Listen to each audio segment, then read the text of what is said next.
trabalho, ele partiu de uma curiosidade realmente do meu dia a dia como profissional de assistência social, a partir das minhas andanças na comunidade, e em particular assistindo às reuniões das associações comunitárias, comecei a perceber realmente que havia uma ligação muito grande das associações com os processos de desenvolvimento local de Porto Alegre.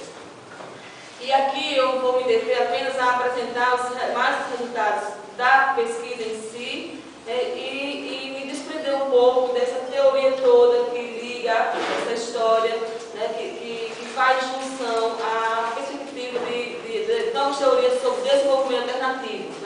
Dentro desse desenvolvimento que nós temos aí do sistema capitalista, de reprodução, a gente tem uma nova perspectiva, que é o desenvolvimento alternativo, onde as pessoas vão buscar dentro das suas comunidades o que tem de potencialidade local e a partir daí procurar explorar para buscar um pouco de trabalho e geração de renda.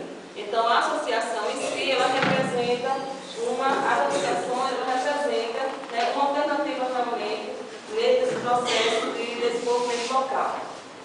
O trabalho foi intitulado Sustentabilidade nos Municípios Rurais, uma alternativa de desenvolvimento local de Porto Alegre. Como foi dito, foi orientado pelo grande mestre, professor Fernando Castro, que eu tive muito apoio orientando e eu quero ver muito enorme.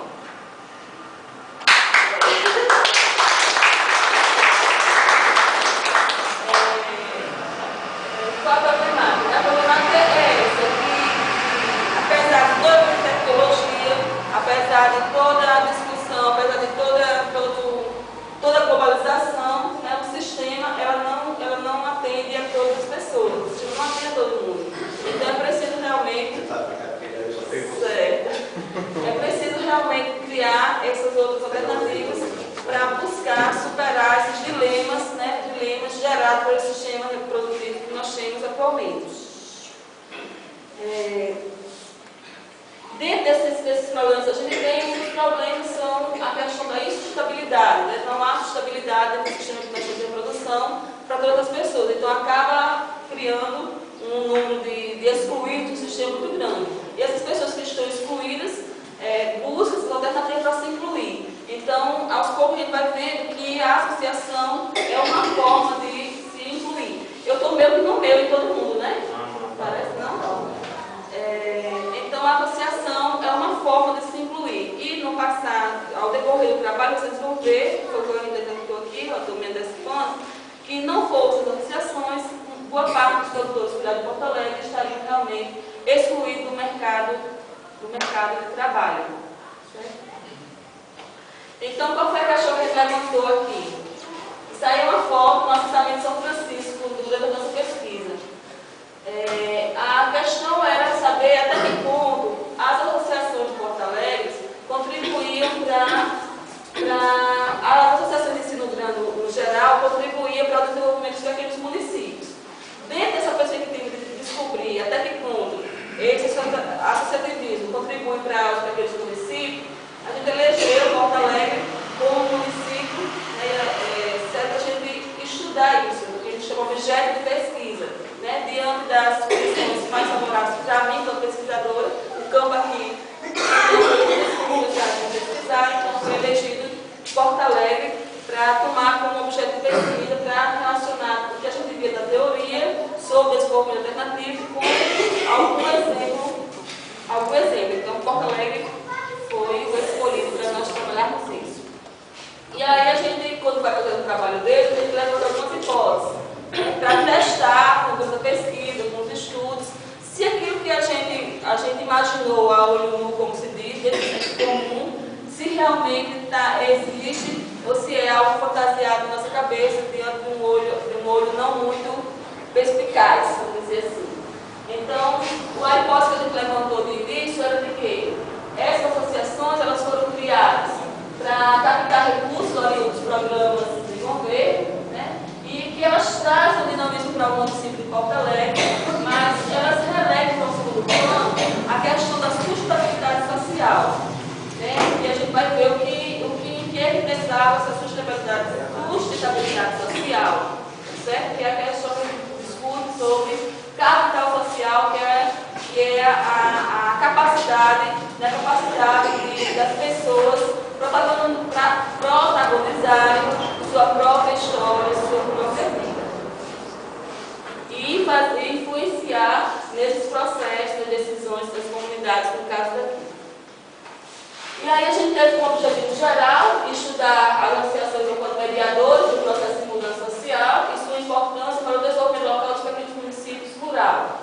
Para a gente atingir esse grande objetivo nosso, colocamos como específico, identificar as mudanças ocorridas no município de Porto Alegre, que é o nosso objeto de estudo, né, a partir da atuação das associações rurais, e avaliar os limites e as potencialidades que o associativismo de Porto Alegre tem para se efetivar como protagonista de um processo de mudança mesmo.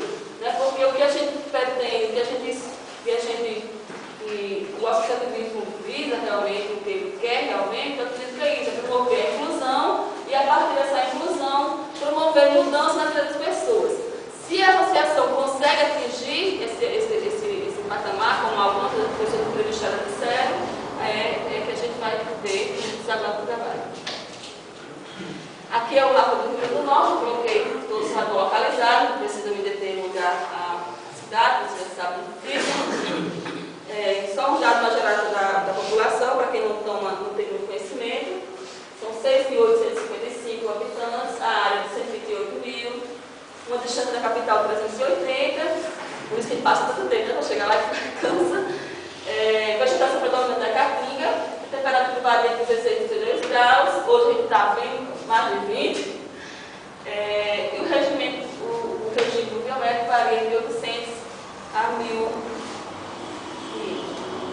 Eu queria me deter, isso aí foi só um dado geral, que a gente pega do IBGE e joga para a comunidade, mais só para a gente se interar sobre algumas informações. Mas eu gostaria de me deter mais sobre esse quadro aí.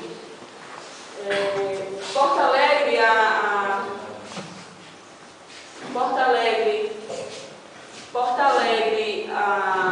no seu início, né, logo no início da economia da cidade, tínhamos como principal fonte de geração de renda da cidade a questão da mandioca. Né? O estudo me indicou que a principal fonte de renda da cidade estava ligada à agricultura, como hoje ainda é, né? E estava ligado à mandioca, à farinha, à produção da farinha, e hoje ainda tem algumas casas de farinha que funcionam. Né?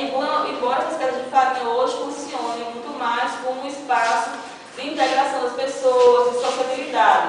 Hoje ela não é mais uma fonte de renda primária da cidade, ela é mais hoje um espaço de socialização, que na verdade é uma grande farra. Quando a gente vai para as casas de farinha que estão lá produzindo, elas vendem, ainda tem pessoas que já comercializam com sacos de farinha, né, vem da goma, mas a maioria é mais um espaço, hoje a gente vê mais como um espaço de sociabilidade das famílias, onde as pessoas se encontram e viram lá à noite e brincam, para não perder, eu acho, que o costume local, muito mais do que isso.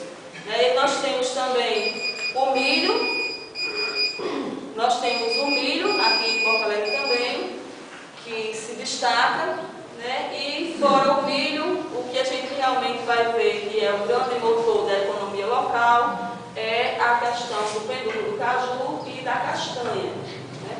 Então, a gente vê que uma economia que acontece, uma atividade agrícola, né, que não é permanente, é sazonal, acontece praticamente durante 3 meses ao ano, gera renda, né, gera em torno de R$1 milhão, por exemplo, né, como é o caso da Abrupre, certo? Então, a gente vê que a economia de Porto Alegre, fora as transferências de renda, né, que já foi visto, identificado por um professor chamado Cícero Pérez, de Alagoas, da UFOL de Alagoas, na Beltrabano, que ele já fez um levantamento antes de vir e identificou que Porto Alegre realmente é um dos municípios que recebe, né, grandes transferências de renda do governo federal, tanto a questão do Bolsa Família e depois vem a questão da Previdência Social. Então, fora a agricultura familiar, fora essa economia, né, nós só temos as transferências de renda e alguns casos de funcionalismo público, né, que eu acho que a gente tem em torno de 300 funcionários, 400 funcionários, é isso? O Luizinho que está aqui, o seu Luiz aqui, em torno disso aí. Então, fora a